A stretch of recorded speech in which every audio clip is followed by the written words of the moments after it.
Para makasiguro tayo kung ano ang magiging lagay ng panahon, dumako tayo sa Pag-asa DOST para sa ulat ni April Enerio. April?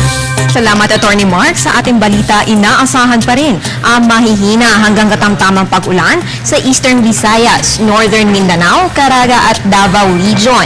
Habang mahihinang pag-ulan naman dito sa may Cagayan Valley at mga probinsya ng Aurora at Quezon dahil sa umiiral na northeast monsoon. Dito sa Metro Manila at natitirang bahagi ng bansa ay makakaranas lamang ng partly cloudy skies na may dagli ang mga pag-ulan.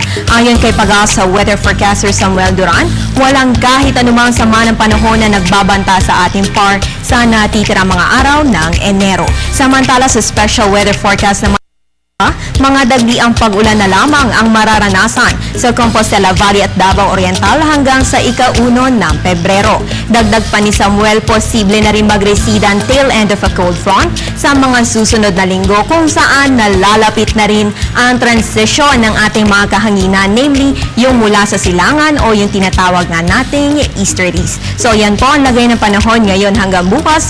Sa iba pang balita, inaasahan pa rin ang strong to gale force winds dulot ng amihan.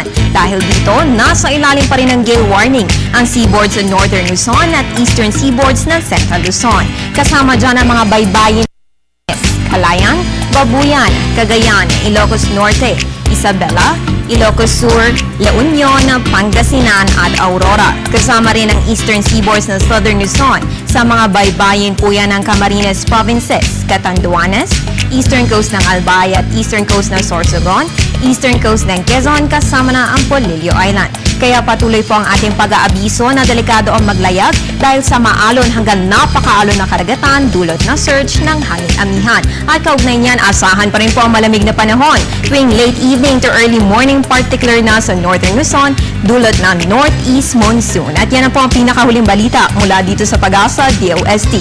Para sa Telebisyon ng Bayan, April Enerio.